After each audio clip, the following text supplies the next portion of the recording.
Welcome back to our read aloud of My Father's Dragon by Ruth Stiles Gannett, illustrated by Ruth Chrisman Gannett.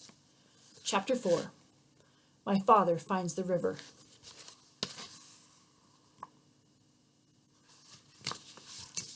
The jungle began just beyond a narrow strip of beach, thick, dark, damp, scary jungle. My father hardly knew where to go, so he crawled under a wahoo bush to think and ate tangerines. The first thing to do, he decided, was to find the river, because the dragon was tied somewhere along its bank. Then he thought, if the river flows into the ocean, I ought to be able to find it quite easily if I just walk along the beach far enough. So my father walked until the sun rose, and it was quite far from the ocean rocks. It was dangerous to stay near them because they might be guarded in the daytime. He found a clump of tall grass and sat down. Then he took off his rubber boots and ate 3 more tangerines. He could have eaten 12, but he hadn't seen any tangerines on this island, and he couldn't risk running out of something to eat. My father slept all day and woke only late in the afternoon when he heard a funny little voice saying, "Queer, queer, what a dear little dear, dear, what a queer little rock." My father saw a tiny paw rubbing itself on his knapsack.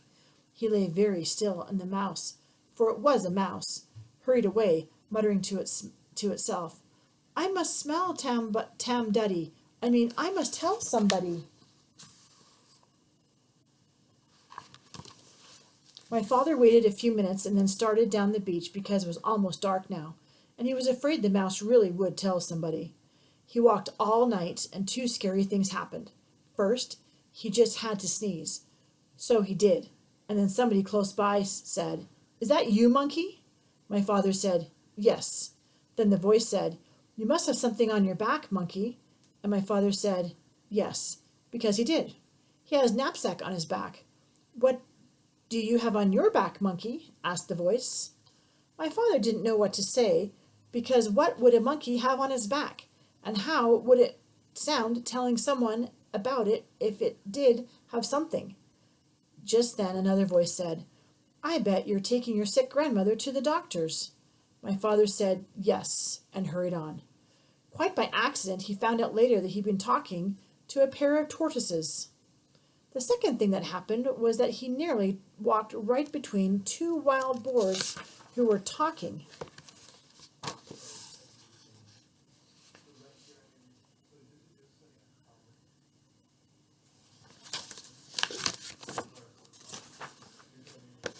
In low, solemn whispers. When he first saw the dark shapes, he thought they were boulders. Just in time, he heard one of them say, "There are 3 signs of a recent invasion.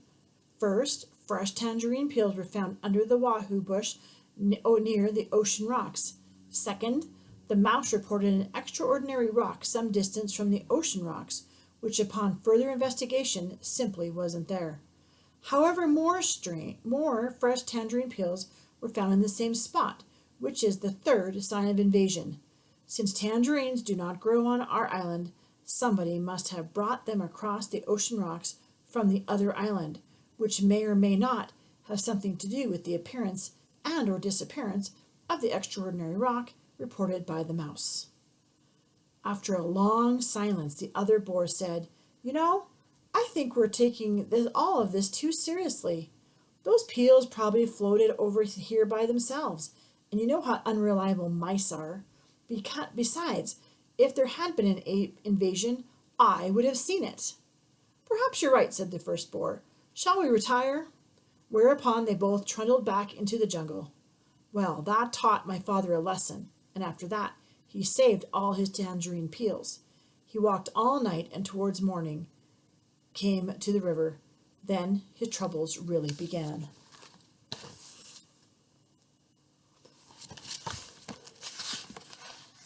That's the end of chapter 4. Until next time.